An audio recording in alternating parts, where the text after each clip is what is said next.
Welcome to the very first episode of the Clare Valley Podcast, brought to you by the Clare and Gilbert Valleys Council. This podcast is a great platform to keep you informed about the latest council news and issues, upcoming projects and community events happening in the area. I'm your host, Annabelle Homer. Today we'll head to the Clare Show. While so many country shows were cancelled due to COVID this year, the local show committees pulled out all the stops to ensure the show goes on. To have it on this year, you know, my girls and my son are so happy, which is close to my heart as well. And rates. We all pay them, but do you know much about them and why you pay what you pay? We'll find out more as there's a rate review underway. But first, let's meet the Chief Executive Officer of the Clare and Gilbert Valleys Council, Dr. Helen Macdonald, to hear about the latest council projects that may affect you. We kicked off our chat with some good news for the sporting community of Clare. Last week, we were informed, or everybody was informed, that the Clare Sport Club had been successful with their Building Better Regions application, and they have received $2.5 million from the federal government towards the building of the upgrade of the Oval and the building of the new club rooms. And that $2.5 million will go together with the $1.9 million from council and funding from the state government, which is just under $1 million. Plus they have fundraising they have to do themselves. So $500,000 they have to raise. Yes, and look, it's absolutely fantastic, completely unexpected, but it is terrific that the Clare community and the two football clubs and the netball clubs are going to have this great new facility. So it's fantastic. Why was it unexpected? Well, we'd had murmurings from our local MP who had indicated that given the floods and fires in the eastern states, that there could be a good chance that we would not be, or they would not be successful with their application. It's highly competitive and it was a large amount of money, but I don't know, we got over the line, so we're not going to complain. That's a great outcome. Oh, congratulations to all those people that really worked hard to get it across the line too. Now, moving on to the Clare and Riverton town halls, there's been quite a lot of work, or a lot of work is about to be undertaken on those halls. What's the update? So last night council was presented with a report which was based on consultation with the broader community undertaken by an external consultant. So they looked at both those halls and what's the opportunity to reinvigorate them and increase their utilisation. I think council is of the view that both are important facilities that need to remain for the community, but it also it's quite clear that the facilities are a little bit dated and need some investment, and also obviously we'd love to see them used more than they currently are. So the report contained a number of options for each of the hall, ranging from do nothing to a sort of an interim step, and then for the Clare Town Hall there was a pretty adventurous plan of option 3 it was called, which was putting in office space and all sorts of things. A culture and innovation hub, I think it was described as, which sounds kind of exciting. Yeah, it does, although I'm not sure that all the elected members were all that excited, but with some of the ideas, at least in terms of a first step. So what council did last night was they noted the report. So basically they received the report and then from there they made 2 resolutions which were essentially for administration to just get a costing of what it would be if we had an architect to come in and do the design for the upgrade so that we could do the costing. So essentially the same exercise for both town halls, which is, okay, if we're going to do just fix up things like acoustics, make some of the toilets more user-friendly, connective space between sites, things like that, move them from the 1950s, 60s into the modern day. So what would that take? So that's essentially what administration has to do, is just work out what that's going to cost us to have that work done, so that's council can make a decision, do they want to invest in that this year and get that design work and costing done, or do we wait and do it in future years? So if it's only going to cost us $20,000 to get an architect to come in and do or get some costings for some designs, maybe $30,000, then it might be something they decide to do this year because it's outside of our original budget. Or if it's significantly more than that, they might say, this needs to be part of the formal budget. If anybody wants to actually see the proposed plans for any of these 3 options or 2 options, they can get it on the website. Moving to Manoora, and there's plans to put in an underground power line. So what's the issue there, and why is that happening? Well, that's been an issue for the Manoora Institute for a very long time.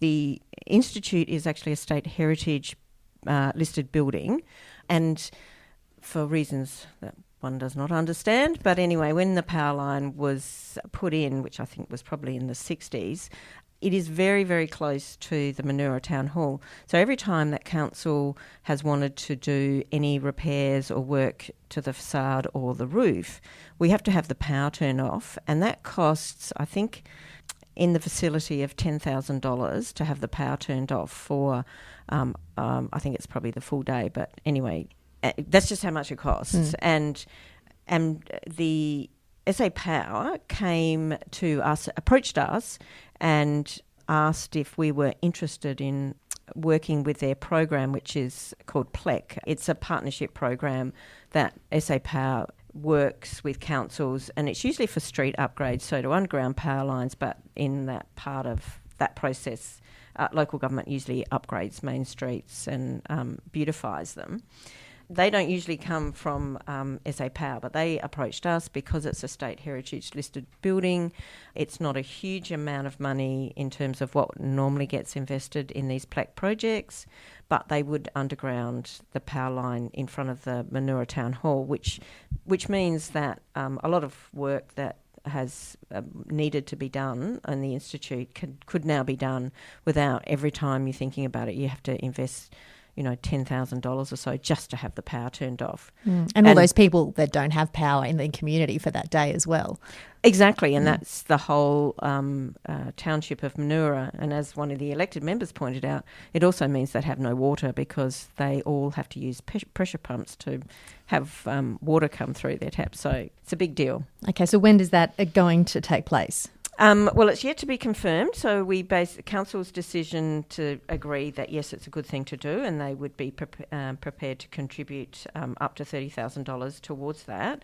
We can now confirm that with SA Power, and it will then go to the PLEC committee for consideration. So we should know about that in the next couple of months, I think. Moving on to local government reform, I understand the legislation needs to be changed significantly, or the Act needs to be changed. Why is this happening, and what difference does this make to the general Clare and Gilbert Valleys community?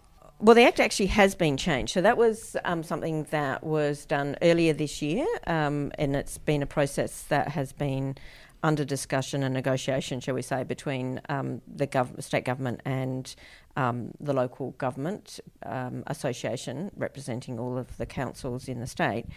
And it was in part initiated with the Productivity Commission's review into local government costs, etc., which made some recommendations of things that local government should do, as well as the government's ongoing commitment towards rate capping. Now, that didn't happen, so it went to the Productivity Commission, who made some recommendations.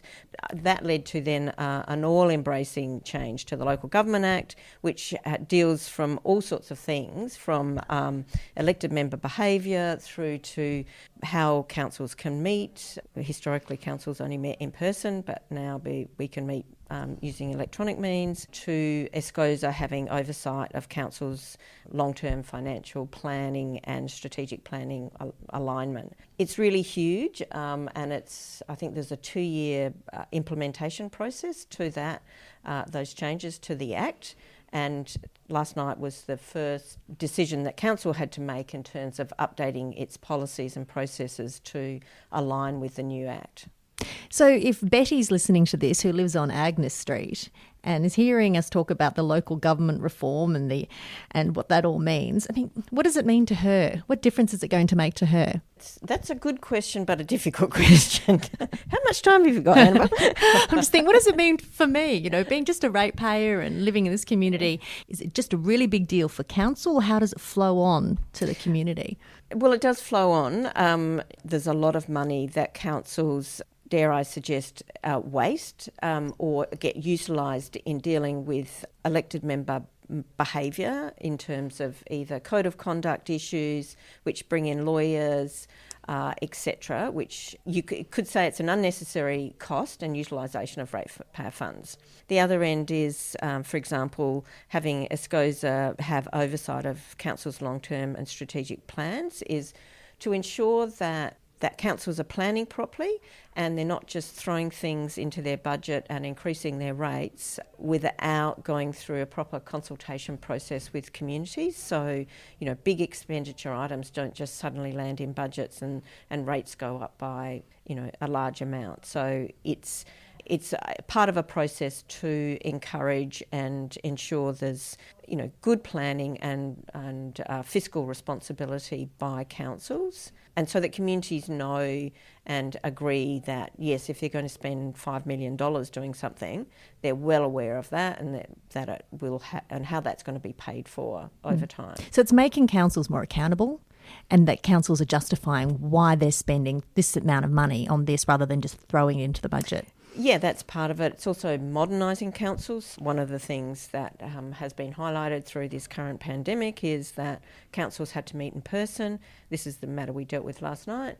And the only reason that we've been able to meet electronically is because of the emergency regulations that has come into existence because of COVID.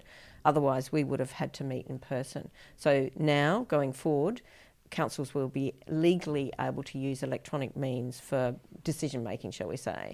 And speaking of meeting, you've established a meeting plan for next calendar year, I understand?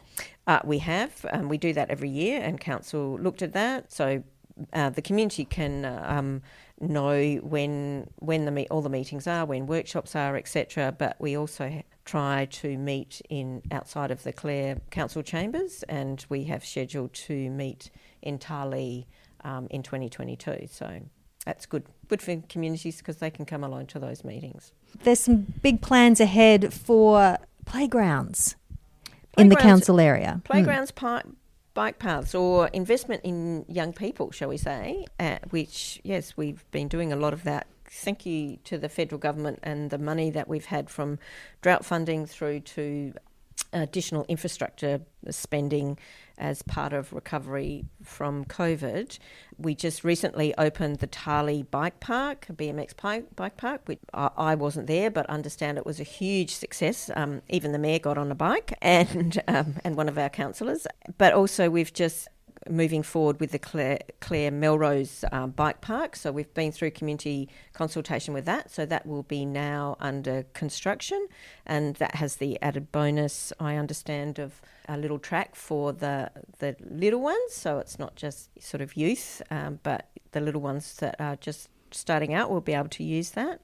Council just a little while ago has, through our grant processes, provided $50,000 to Richardson Park, so the upgrade of that great and very popular playground area. At Seven Hill? At Seven Hills, yes. So, lots of things for kids to do, even outside of the show. That's fantastic. And just going back to the bike park and the Melrose Park playground, both of those projects will be finished by December, I understand? That's our hope. Yes, that's the aim.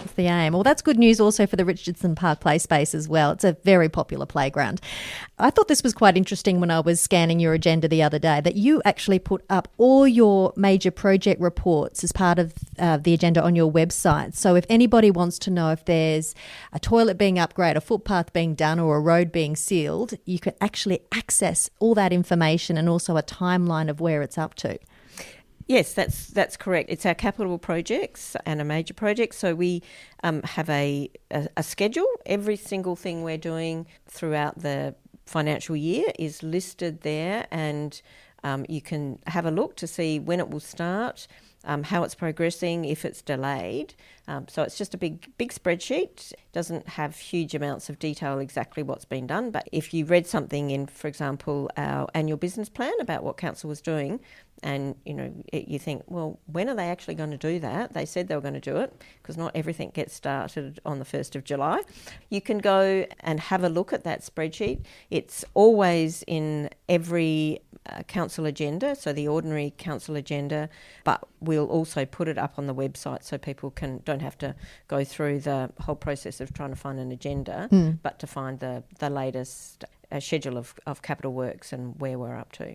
I thought the other thing that was quite interesting when I was scanning that agenda was you put down every single inquiry or comment that you receive from the public into a table. If people have made a complaint about barking dogs or if they need a tree cut down, everything is noted in that agenda and it's made for public viewing.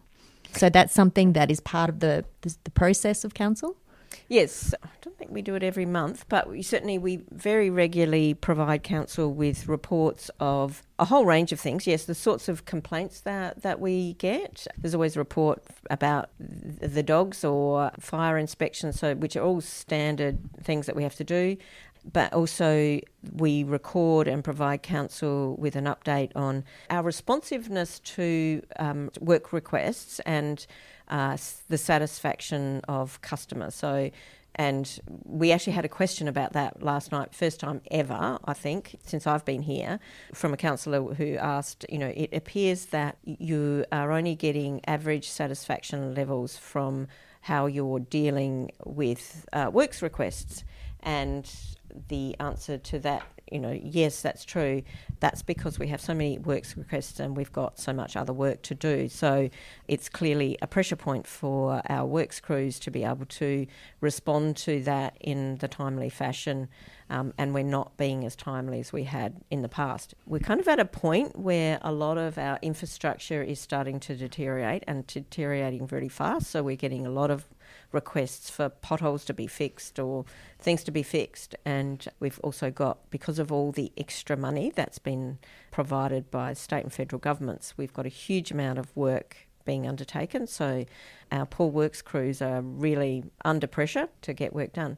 I probably should also mention that because of the amount of money that's in the system, our ability to get reasonable pricing for contracted works, getting people to put tenders in, and timeliness is really under pressure. So I have this expectation that some of the projects that council has committed to is that we may be challenged in delivery, not because of council, but because we just can't get contractors to do the work, or the cost of doing those works has gone up significantly since we did our original budget. And I know that's not only our council that has that challenge. It's I know all councils are experiencing that. And in fact, we shared that with the Attorney General when she visited a few weeks ago. Because of the amount of stimulus that's been put in the economy, it's now coming back to bite us. Dr. Helen Macdonald, the Chief Executive Officer of the Clare and Gilbert Valleys Council.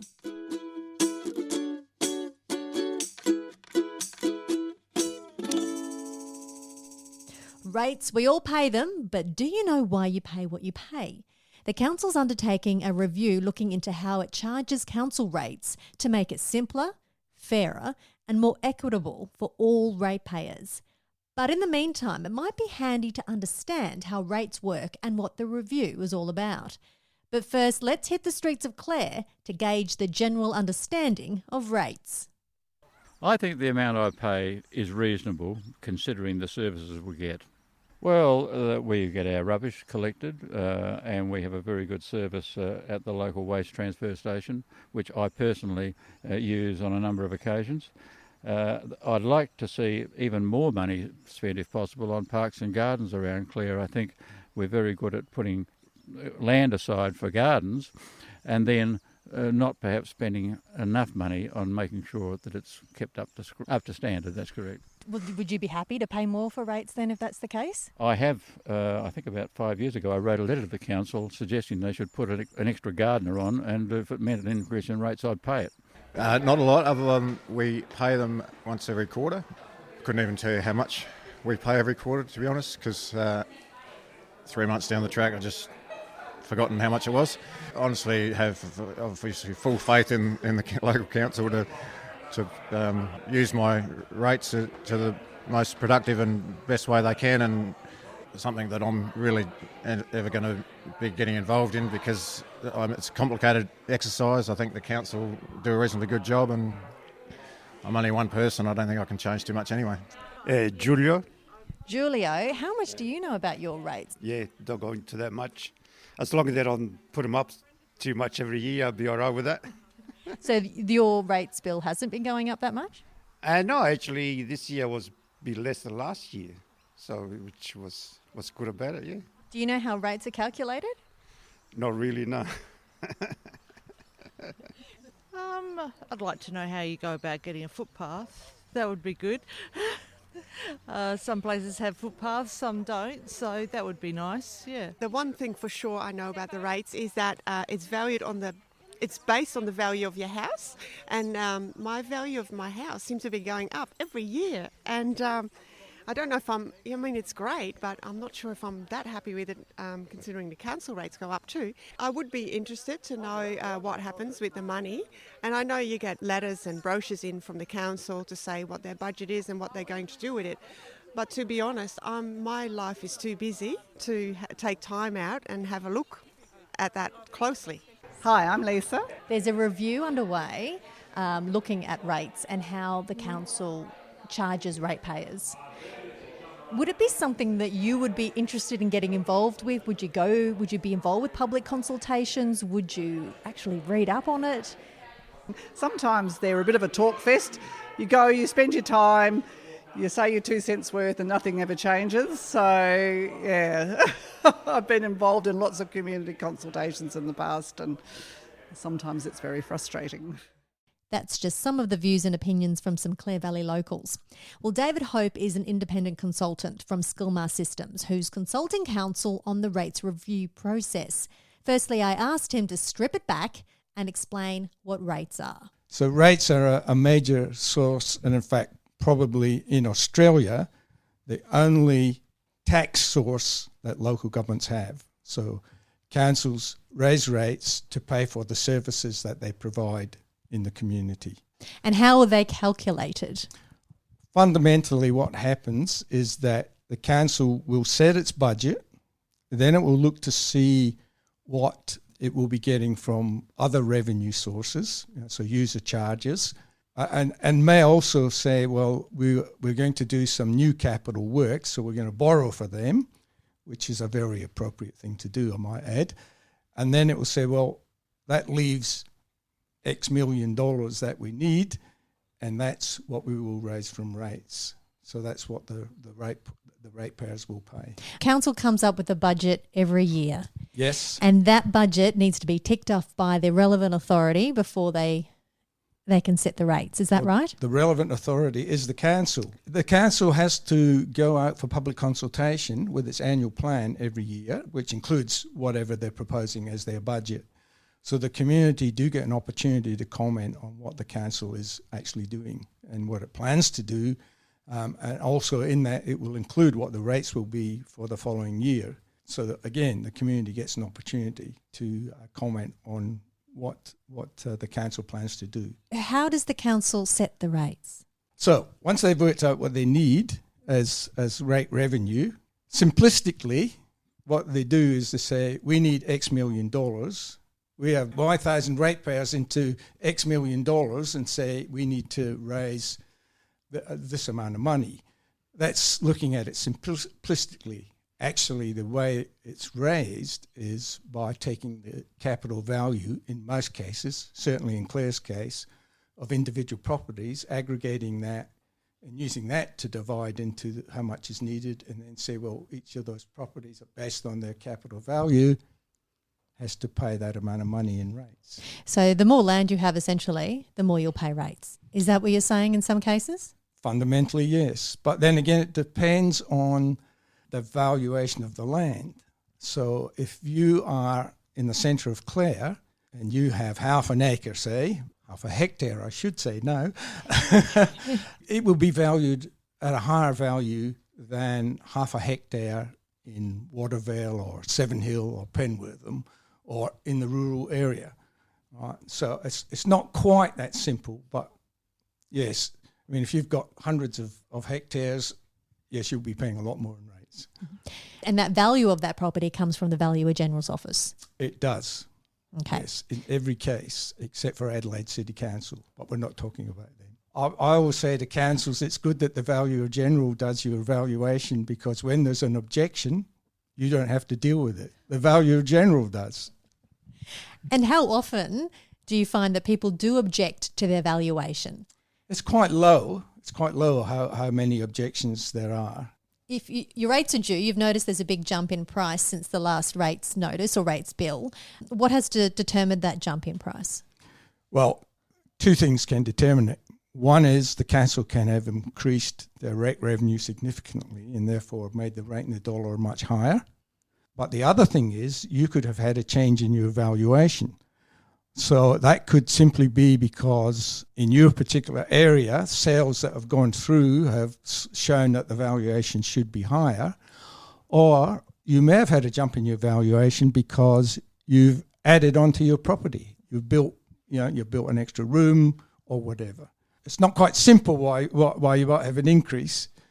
And these days, councils are relatively modest in their rate increases. Now that financial sustainability has been achieved by most councils, they don't have to keep putting up their rates to get to financial sustainability. Do councils ever reduce their rates?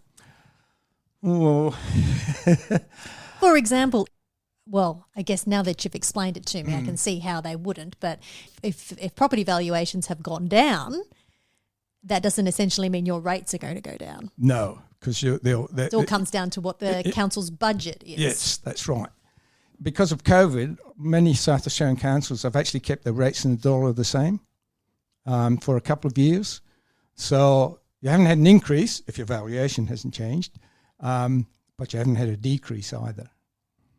If the council thought its rates were becoming excessive, would councils consider reducing its rates and then reduce its services to the community? Yes, because that's really the only option they have. And do councils do that? Because they can't be all things to all people, can they? And do you think councils are doing that? They're being all things to all people? I'd like to answer that question by saying what councils will probably do if they have differential rates, and most councils do have differential rates, right? So they will look at... What do you mean by that? So a differential rate is if you're a residential ratepayer, you are probably paying a higher rate in the dollar than a primary producer. Or if you're a commercial or an industrial property, you're probably paying a higher rate in the dollar than residential property, right? So I can give you the example that this year, a council quite close to Clare, Northern Areas Council, actually reduced the differential for commercial and industrial properties because they felt they were still struggling with the effects of COVID. So technically those properties are paying a little bit less in rates than they would have been last year, depending on what happened with their valuations, of course. Generally, that's what councils will do. They will say, how are we sharing rates out among the different categories in our community, residential, commercial, industry, primary production, vacant land? Is there a better way to do this? Who's got a greater capacity to pay? And that's one of the principles of taxation, that you have to consider the capacity to pay. And some sectors of the community do have a greater capacity to pay, so they might be paying a higher rate in the dollar. Going back to whether councils be all things to all people, should they start scaling back some services? I'm not talking roads or rubbish collection or the library service or beautifying the streets. I'm just talking about, putting money towards certain events and things like that. Do you feel that maybe councils, or there's this ongoing concern that maybe councils do too much or are expected to fund too much? I think there are very high expectations in the community for what councils should be doing. And sometimes people don't realise that what they think the council should be doing, it's not the council's responsibility, it's another level of government's responsibility. That is a difficulty and a challenge that councils face.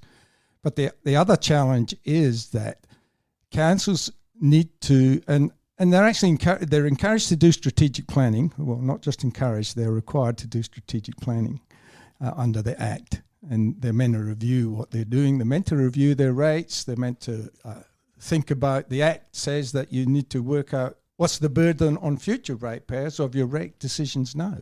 But the most important thing councils can do in terms of looking at the services they provide is over time to review them all and see if there's a better way of doing it, which might involve the private sector being involved in actually delivering the service because it's more appropriate and they can do it more cheaply, or it might involve getting volunteers to be involved. There's many ways that councils can look at their services and say, we can do this better.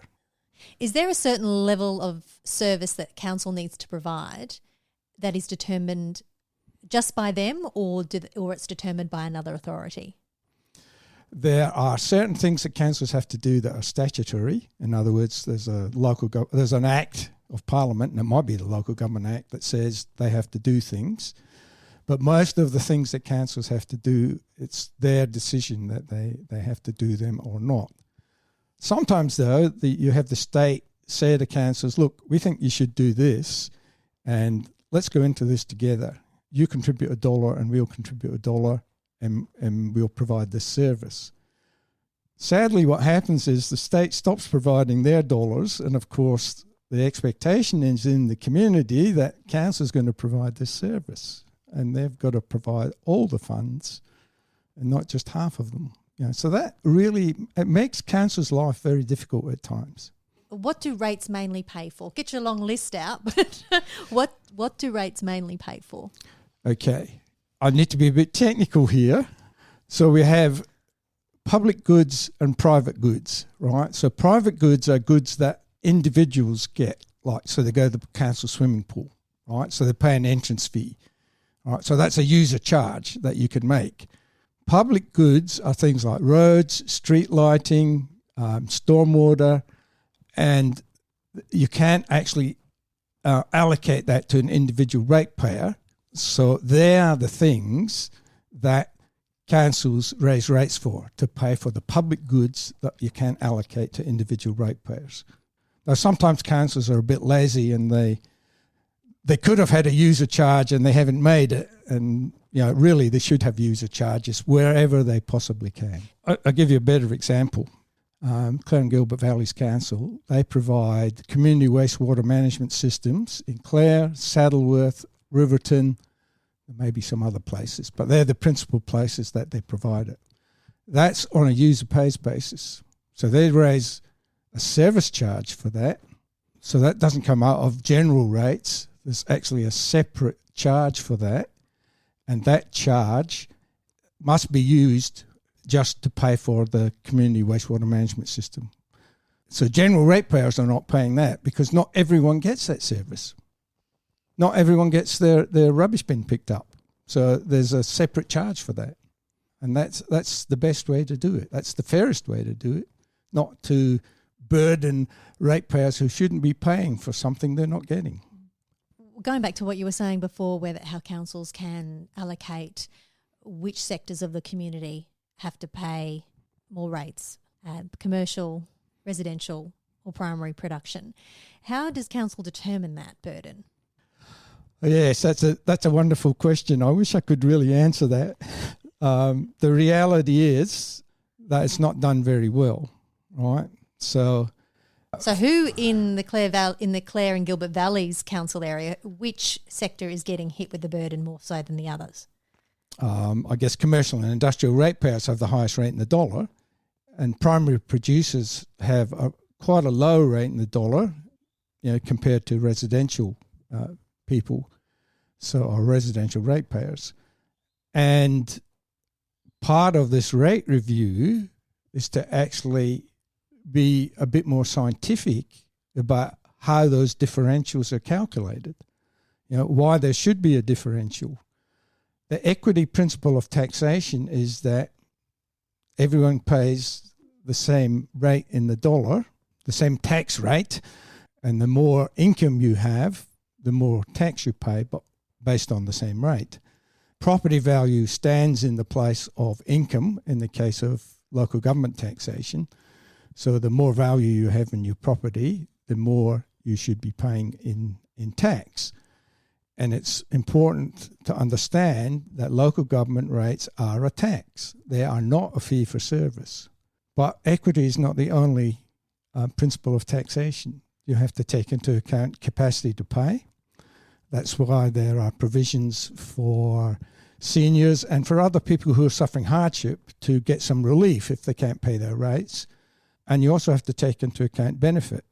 So even though it's not fee for service, people should still get benefits from what the council does. I like to say that everything the council does affects the amenity of the whole area of the council. Therefore, everyone who's in the council area is getting a benefit. But that's a very simplistic way to look at it. So the rate review is currently underway, and where councils are assessing what you've just mentioned, but the community gets to have their say as Absolutely. well. It's open for consultation Yes. at some point at the end of the year or the start of next year. We're not really quite sure, but the community will get to have a say on this. Yes. Well, because the council wants to get more information at the moment, to make sure they understand more about the economic impact on the whole community, and that's important to know that. It will probably not be until next year that the public consultation occurs. So what will happen is that I will prepare a report under the Local Government Act that will be available to everyone in the community. And then there will be a 3-week public consultation period. And in that time, we will probably have 2 public meetings where people can come along and have their say. If you get an overwhelming negative reaction to what the council has proposed as to which sector gets hit with the burden, will you take that under consideration and change the process? My advice to every council I do this for is you have to listen to what your community says. And then you have to assess whether what they're saying is valid or not. Have you had an experience where councils have backflipped on their decision because of what the community has said? Yes, nearly every rate review I've done, there would be the actual final output from the rate review has been changed. Yeah, and it might only be marginally. Many years ago, I did a rate review for Mount Gambier Council. They were making a big change. They were changing from site value to capital value, and when you make that change, everyone gets a change. No one gets the same rates that they got before. There was an issue there. The council wanted to have rate capping so that people would not get too big an increase at once. And they went to the community and said, we will have the cap at 25% of what you paid before. And the community sort of wasn't really happy with that. They said, okay, we'll make it we'll cap it at 20%, not 25%. Right? Yeah, that doesn't sound like a lot, but I need to tell you that when the council put its rates out the next year, they did not get a single complaint. So at least they did something. Yeah, and that's what they should do. I mean, but they should listen. Sometimes they listen really well. Sometimes, yes, it's not as well. And it's all up to the council members. They're the ones that have to make this decision about who is hit with the burden in this latest review that's going on. So they need to be fully educated on how it all works. And that's what I'm trying to do. And it is a challenge. Job. Oh, well, Big it is job. a challenge because you're trying to get people who maybe haven't thought about this at all, to understand what can be quite a complex area. I mean, I always say to councils, the starting point should be everyone pays the same rate in a dollar, right? Now, if you want someone to pay more or less, you have to justify it. And in fact, the legislation says you have to justify it without going into the exactly what it says. And very few, possibly zero councils actually do that at all. They don't justify it. No, they are not setting out what they're required to set out as to why they have a differential. They think they're doing it, but they are not doing it. They just generally say we have this differential and that differential, but they're not actually explaining why it is. The last time Clare did a rate review was 2002.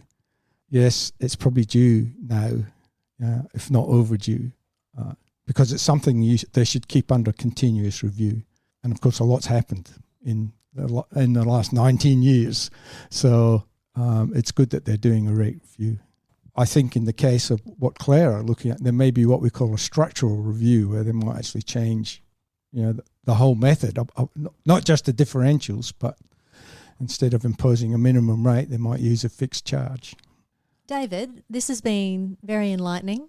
Thank you very much for all your knowledge and to simplify how rates work. Thank you very much for your time. It's been a pleasure, Annabelle. David Hope, consultant from Skillmar Systems. There'll be an opportunity for you to comment on the review early next year.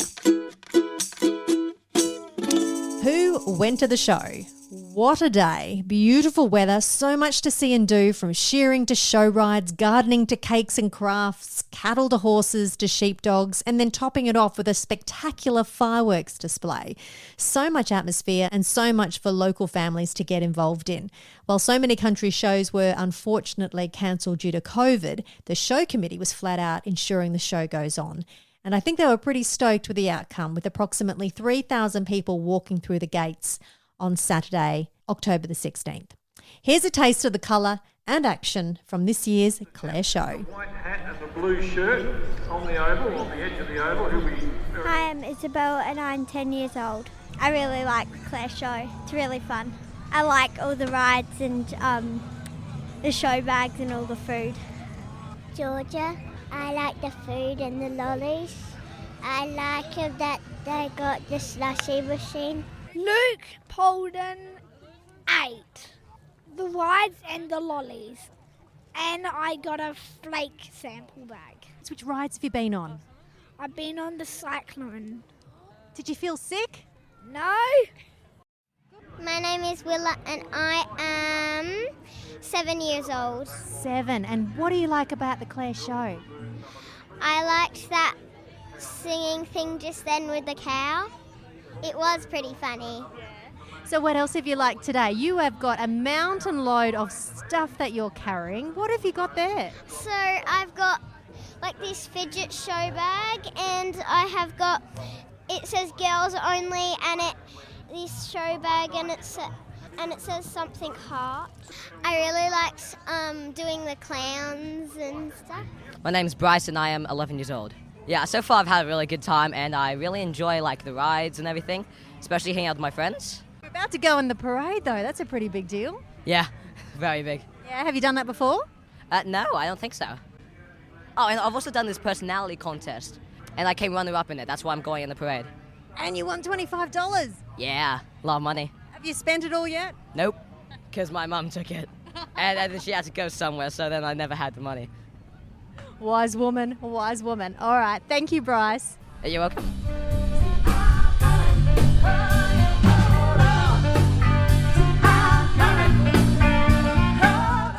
My name is Dale Callery. I'm the Junior Vice President of the Clare Show Committee.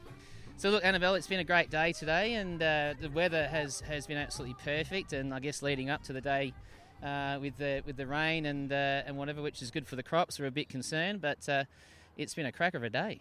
How difficult was it to get the Clare Show off the ground this year?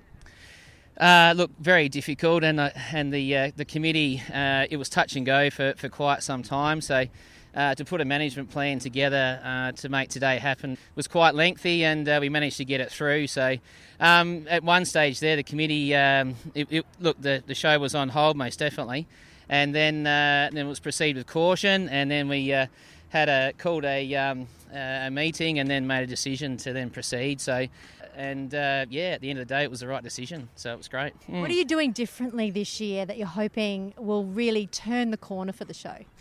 Getting young families involved. So they're after 5 at the Down Under bar. That's something that's close to my heart down there. So so that's after 5. So we've got a band and there's food and drink and it's going to be a bonfire there as well. So, and then of course fireworks coming on at 8 o'clock. So we'll just get those families, those young families, to get engaged and come down to the showgrounds and have a good time. So. And just one last thing, Dale. I mean, you as a family, you've been coming to the show for how long? Quite a number of years. I guess when I was younger, we used to come as well. But look, we actually make a day of the show. We're standing here, right here, and behind us we've got the marquee at our park on the arena, and family and friends, and we have friends come from Adelaide, and it's a big part of our life. And it's really, our children were so disappointed when the show was cancelled, due to COVID previously, and to have it on this year, my girls and my son are so happy, which is close to my heart as well. I'm sitting in the ute with Frank Nichols, who's a lifetime member of the Clare Show. So, Frank, how many years do you have to be involved with the show to get that title? Well, I guess when I really started doing sort of some special stuff was not the initial years in the 60s when I was sort of just helping tidy up the yards and getting the sheep ready for the show. When I became a committee member, probably about 10 years later, and then I've been on the committee for some 40-odd years, I suppose, and you gradually sort of finish up being the junior vice president, and then the vice president, and then the president. And so I had 6 years at that. Then they gave me this gold medal. And I couldn't find it this morning, so I thought I was annoyed. It must be somewhere. Anyway, so 65. So we're talking almost 60 years then involved with the show. Yes. I used to come and worked with for my father-in-law, Sir Richard Hawker, who's got his name up on the shearing stand, and it's been a wonderful thing to do in a community, to be involved. And I hope that I've had a succession planning thing, so I've had about 7 or 8 sort of 40-year-olds suddenly involved, and which has just made it tick a lot better. And you can't be sort of in your 70s and 80s making this go. You need to be a little bit younger, and so. But you're still here. You're still in the shearing shed. You've got your son Sid working the shearers today, so it's obviously followed down the family line. Yes. No, we've spent a few days keeping the sheep dry this year. We've had them down at Gawler, then we brought them home, and we've classed them and crutched them yesterday. And then Earl's Transport, marvellous people, have helped cart them up from Gawler and then back into the showground today. So 6:30 we're loading sheep, and now it's going really well. It's lovely, yeah. How much has the show changed from the 60s to now? Oh, Annabelle, it's just amazing. I've probably really particularly noticed it now that this COVID-19 thing has really sort of mucked things up. But over a period of the last 20 years, there have been so many more activities in the district, and people are a lot more mobile. Suddenly bowls starts or cricket and tennis start, and so that sort of eliminates a lot of that sort of generation. They can travel a long way these days, whereas before people would come here and it would be a major picnic ground for the show. There'd be 14, 15, 17,000 people here. It was just wonderful. It was standing room only, and families would make it an annual event to have a family picnic lunch at the showground. Being 76, Frank, and being involved with the show for so long and seeing all the young people come through the ranks, I mean, are you concerned about the future of country shows or the future of the Clare Show in any way, or do you think we've got the show in good hands? I think the show's in good hands. There's some enthusiastic young men and women that are here helping. It's probably the event of the year for the Clare district, and it's a matter of speaking to people and getting them involved. And so many times I've said to people, "Could you help us?" Well, no one's ever asked me before. You'll be delighted to, yeah. And so. And away it goes. And then there's a couple that live in the town now, Mike and Margaret Rogers, are just extraordinary, the things they do for the Show Society and the museum as well. And they're just in their 80s, and they've been here raking leaves and bark and tidying the showground up. That sort of, there's people like that in the town that are probably wondering what they could do to fill in their day. And it's it's very rewarding to go and help somebody else. I think I think it's a nice way to spend your day and get a smile on someone's face. I'm here with Ryan Wood, who's been on the show committee for 4 years. Woody, what would you like to see be introduced to the show, especially with your agricultural background as well? I guess from a agricultural background, I deal with a lot of, farmers, and then they've got kids, and kids they like big toys and they like loud things. So I think where I want to probably take it is whether it's motorbikes, whether it's... I was on another show committee down the southeast, and they talked around and went, I think we should just get monster trucks. And funny enough, 2 years later, they got monster trucks. So I think that's where we need to go. I think it needs to be something spectacle, and nice and loud, for the kids. Bring in the big toys. Exactly. And I think that will bring the crowds as well. Mel Barclay, and I'm from Gilbert. I've just joined Mel in the members' luncheon area, and we're having a lovely bit of lunch. We've just completed the Clare Show personality contest, and Annabelle, her great-granddaughter, won the Tiny Tot section, and you are obviously very proud. Oh, yes. It was very lovely to see her up there, and it was such a surprise because I didn't know it was happening. But she was very brave. How old is Annabelle? Annabelle's 4. You've come all the way from Gilbert. Have you come just for the show? Yes, and we're going to stay overnight. And Annabelle thinks it's lovely because we're having a sleepover. Hi, I'm Sophie Thompson, and I'm a gardening presenter on ABC TV and a local gardener. And thank you so much for being here today and opening the Clare Show. I mean, is this the first time you've been to the Clare Show? It's the first time I've been to the Clare Show, but I've certainly been up to the Clare Showgrounds a number of times for the Autumn Festival. But, this is about bringing gardening to the Clare Show, so I'm excited to be here for the first time. So what has been the take-up from what you saw today? Well, we had great numbers. There was both Kim Cirrus from Indoors Outdoors and myself, and we were talking gardening down here in the Gardening Hub, and having a taste of the SA Autumn Garden Festival here at the Clare Show seems to work really well. So looking ahead, I'm sure gardening will remain part of the Clare Show, and it gives people such a great mixed day out. Are you finding that more country shows are going down this track of trying to incorporate gardening into their shows? COVID has really been tricky, and so I would say I think of the 11 northern shows in the South Australian Country Show Network, only a couple have gone ahead in the last couple of years. So first off, I should say good on Clare Show for committing to it because it's a big task. But I think most rural shows now have got a gardening section. Now sometimes, for example, Murray Bridge, they have gardening speakers, but they also have the local garden club there. So, it's about, and so you can buy plants, and there's not only plant retailers and nurseries, but you can talk to garden club members on what you should grow. And here, there's a great range of local nurseries and people that have plants that are appropriate to this area. So, considering it was such a success this year, do you think you'll be back in future years? If I get invited, I'll definitely be back. I love the Clare Valley. I mean, it's such a, we've had a beautiful spring, and it's been milder than normal. And as I look out and see the beautiful trees and the green grass, everything's so verdant and beautiful. Absolutely, I'll be back. And I'm also back in autumn too for the Autumn Garden Show, which is run in association with the Clare Showgrounds. Sophie Thompson, ABC presenter on Gardening Australia, who also opened the Clare Show. I hope you enjoyed the first Clare Valley podcast. Please share this podcast with friends and family. Also, please rate and review if you're listening via Apple Podcasts. We would love to receive your feedback. This podcast is brought to you by the Clare and Gilbert Valleys Council. I'm your host, Annabelle Homer. Catch you next time.